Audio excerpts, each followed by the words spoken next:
Alright everyone, welcome back to my channel. I hope you're all staying inside, staying safe, and you're looking after yourselves while the whole world goes mad with this coronavirus. Today's video is going to be about me worst ever Parramatta Eels team from 1947 to present day. So before I start this video, I'd just like to say that yes, I know that I'm probably going to upset some people with this list. There's probably going to be some people that are going to be jumping up and down going, how dare you say that they were no good? How dare you say that? You never played first grade rugby league. Well, that's partially true. But what I want to see is these particular players weren't good for Parramatta, and necessarily they weren't great first graders. Some players out there are good at a Ron Massey Cup level, New South Wales Cup level, but when they get to the big time, they're just not that good, and there's no shame in that. But my list today, it's not an attack on anyone personally, it's just my opinion on the worst ever Parramatta team. Before we get into the video as well, I'd just like to say, if you have Facebook, go over to my Rugby League History page. That's the page that I run on Facebook. I'll put a link in the description below. And also, if you haven't already done so, I've made some other videos over the last week which include the greatest ever sides of some of the other clubs: South Sydney, North Sydney, Eastern Suburbs, Western Suburbs, Belmead, Penrith. I did the Manly one yesterday. Go and check those out. But without further ado, let's get into the worst ever Parramatta team of all time. My opinion, not anyone else's. So, at fullback, I've gone for Paul Carriage. Now, not everyone that's going to be watching this video would know who Paul Carriage is. He played 2 seasons with Parramatta, 1997-1998. He played some wing, but he also played fullback. Unfortunately for Paul Carriage, he's only known for the one match, which was the 1998 preliminary final when we played against Canary Bankstown. We were up 18 points to 2 with just under 10 minutes to play, and we ended up losing the match 32 points to 20 in extra time, with Paul Carriage doing about 4 or 5 really bad things on the rugby league field. I remember Peter Stalin said he's done some of the dumbest plays that you'll ever see from a rugby league player today, Paul Carriage. After the game ended, he suffered a lot of abuse in the street, online. He ended up leaving Australia and he fled over here to England, but he never played a game of first grade rugby league ever again. I'm not going to go into detail about what he did. There's a couple of videos on YouTube that explain it perfectly. It's the Paul Carriage highlights package. Towards the end of the year though, I'll be doing my annual Paul Carriage Award, which is dedicated to the player who has the worst performance in a finals match. So stay tuned for that one at the end of the year. On the left wing, I've gone for Taualima Tautai. He played for the club in the late 2000s. He played on the wing and he wasn't very good, let's just put it that way. I remember there was one match where the other team that we were playing against, I think it might have been Cronulla or Eastern Suburbs, kept putting the ball up to his wing and he kept dropping it. And then I remember when he finally actually caught the ball, everyone in the crowd jumped up and applauded him and went, "Hooray, you finally caught something." He wasn't a very good winger, let's just put it that way. He didn't last long in the NRL. He ended up coming over here to England, where he had a bit more success with Wigan, won a couple of premierships. But as far as the NRL goes and his performances for Parramatta, he wasn't up to standard as far as I'm concerned.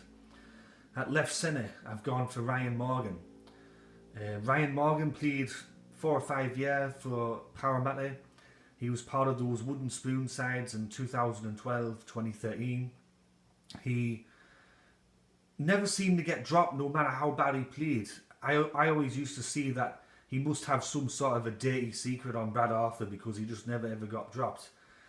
Finally he was released by the club, but only because of the salary cap issue, and he went to Melbourne, where Craig Bellamy actually turned him into a half decent player. But at Parramatta he was no good. He's currently over here in England at the moment. He was playing with St Helens. He went on loan with London, where they were relegated. I'm not too sure if he's still with St Helens now, but he gets me spot at left centre. At right centre, I've gone for another player not many people would know of. His name was Robert Muchmore.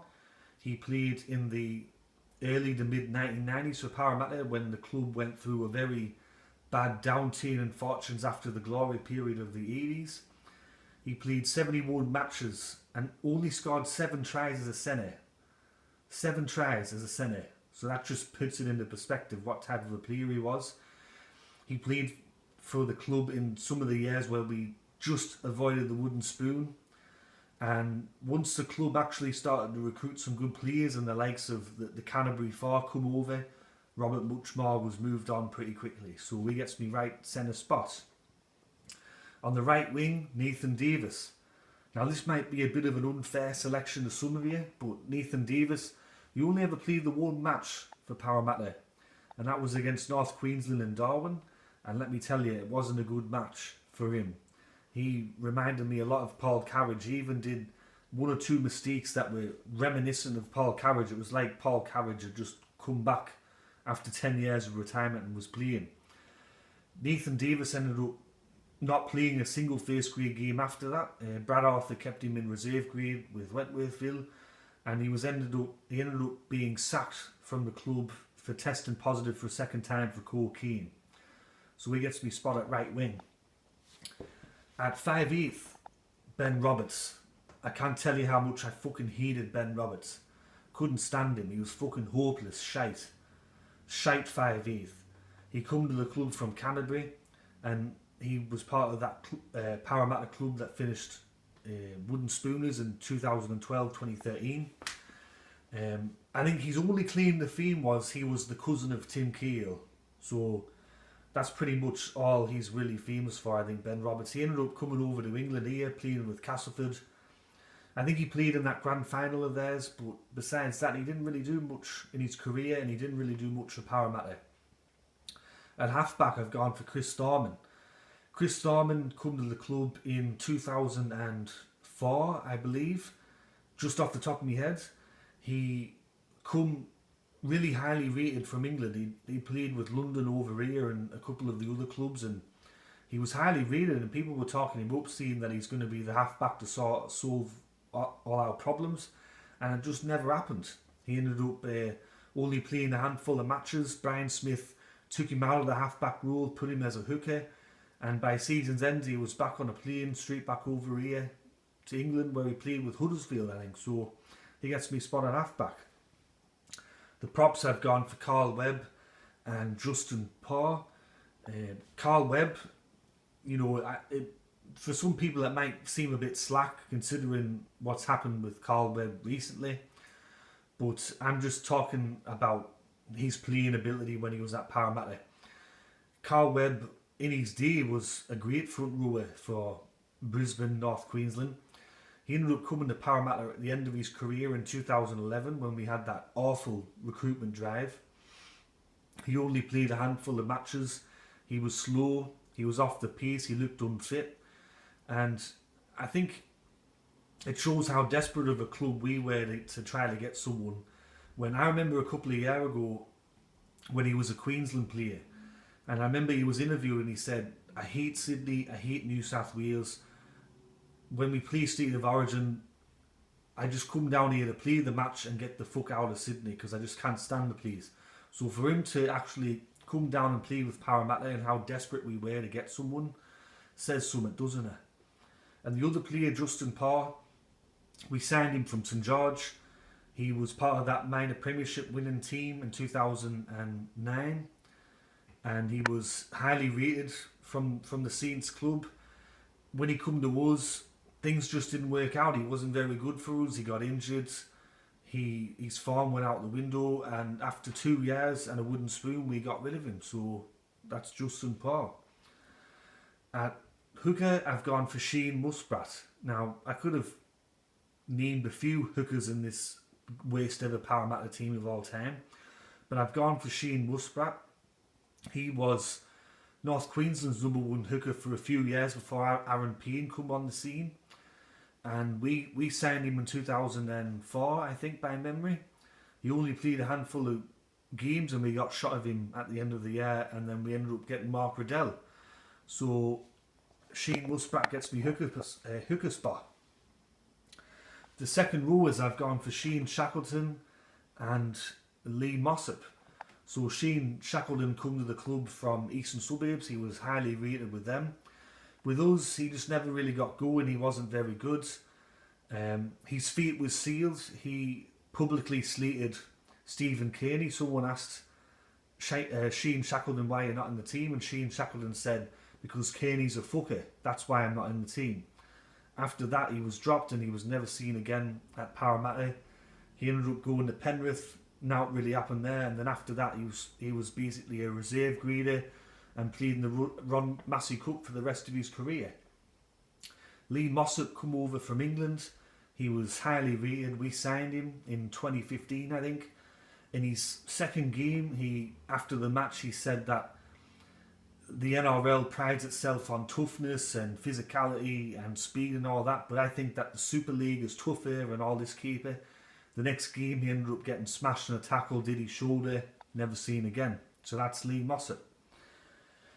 At lock, I've gone for Rennie Matua. Now, Rennie Matua, we signed him after he spent quite a while out of the game from a drugs ban. He was a former Canterbury player, former Cronulla player. When he come to us, he just wasn't really that good, and he was part of those wooden spoon teams in 2012-2013. Personally, I've never really liked Rennie Matua as a player or as a person. I'm not really a big fan of the Canterbury players that get signed up by us, but Rennie Matua, I just don't think that he was a very good player for us. We shouldn't have signed him, and that's end of story. On the bench, the first player I've gone for is Joseph Paulo. So Joseph Paulo is one of the more longer saving players on this list of players that I've named. Joseph Paulo come to the club from Penrith. He played a number of positions for us, but there was never really a position that he was good at. He used to frustrate me in attack. Instead of just passing the ball or doing the right thing, he was trying to be like the Harlem Globetrotters, trying to do the fancy flick pass, trying to do the hop, skip and a jump and all this keeper. I'm going, pass that fucking ball. Joseph Paulo, I couldn't stand him. He just wasn't very good. I'm sorry, just wasn't very good. And I'm glad that when we got shot of him when he went to Cronulla. So he gets me first bench spot. Second bench spot, Justin Sulos. He played for the club in the 2000s. He was big, slow. He always looked unfit. He was getting injured all the time. I'm glad that we got shot of him to Canterbury. He didn't last very long at Canterbury, ended up retiring. So I think Parramatta made a good decision in getting rid of him there. The third player, Darcy Lussick. I've never really liked Darcy Lussick as either a person or a player. I think he's a bit of a scumbag, you could say. Darcy Lussick, when he played for us, he was more famous for trying to fight people and giving away penalties and getting overrated than actually playing. I know that he won the 2013 Ken Thornton medal as the club's best player, but we were awful in 2013, so he was the best of a bad bunch, you could say. When we got shot of him and he went to Manly, he carried on the same shite at Manly, pulling people's hair, hitting lads around the head with high tackles, doing shoulder charges, trying to fight people. Manly ended up getting shot of him. He went over to Toronto, and I think he's found his true calling as a boxer, because he's always wanting to fight people and always threatening people, so I think boxing's right up his alley. And my last player is Luke Kelly. Luke Kelly played a few years for us. He was part of the 2012-2013 Wooden Spoon sides. He was the halfback of the club when either Chris Sando or whoever else was injured or suspended. Luke Kelly wasn't really good. He wasn't a very good player. One match that sticks out in my mind was we were playing Auckland at Parramatta Stadium, and he didn't have a very good match, and he ended up missing 3 conversions. 2 of them were right in front of the post. He missed both of them. We ended up losing the match by, I think, 4 points. The game went to extra time, but if Luke Kelly would have kicked straight, we would have won. After we got shot of him, he went to South. Now, I go and watch the North Sydney matches and all that, and I remember Luke Kelly, he was dropped from the South Sydney team to go play for North. And then when he was playing for North Sydney, he played so bad for them, he was dropped from North Sydney to go play with Asquith in the Ron Massey Cup. That's how bad of a player he was. He wasn't just dropped once, he was dropped twice. And at season's end, he ended up retiring, I think at the age of 28, 29. So that just goes to show the skill level, what type of a player he was. And as the coach now, and Parramatta's had a lot of dark periods in their history. 1947 to 1972, the club finished last 11 times. But I'm going to focus more on modern times, and I've decided to go for Stephen Kearney as the worst ever Parramatta coach. He left the club with, I think, a win percentage of about 25%. He come to the club in 2011 after we sacked Daniel Anderson. A club with Parramatta, their profile, they could have got anyone. They could have got anyone as their head coach. They picked Stephen Kearney. First year, we ended up playing the Spoon Bowl match against the Gold Coast. Next year, he guided us to our first wooden spoon since 1972. To show what type of a coach he is and what type of ability he is, there was one match we were getting belted by, I forget who it was, maybe Eastern Suburbs, because they normally belt us. All the players are sat in the room. You got the camera, and they're going, I wonder what Stephen Kearney's seeing to the players. And Stephen Kearney's just sat there like this. He didn't see a single word. He didn't see anything inspirational. Didn't fire up the lads. Now he just sat there and went. And that just goes to show what type of a coach he is. He had no idea. He wasn't an inspirational person. And going forward now, even with Auckland, New Zealand, he's shite with them. Even their fans, they want his head on a fucking stick. They've had enough of him. They want to get shot of him. So Stephen Kearney, he gets me coach. So that's me team. That's me worst ever Parramatta team from 1947 to now. As you can tell, this video was scripted. No, sorry. This video was unscripted. This video was unscripted. You may also want to know why I didn't pick anyone from, say, the early days. Now, in the early days, Parramatta, when they first come into the competition, they didn't have any star players. A lot of their players were either rejects from other club, A-grade players, park footballers, that keeper. And they were playing against some clubs like Newtown, South St George that had test representative players, all that. So to compare the players back then to the players now that are on big money and they're professional and they train all the time, I think is unfair.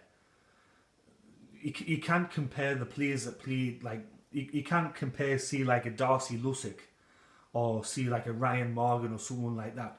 There's someone that played 40 or 50 years ago that was an A-grade park footballer that had a second job or whatever. You just can't compare it. I know that Parramatta's had some dark times. You know, we come last 11 times between 1947 and 1972. But I think it's just unfair to see that those players back then were shite compared to the players now.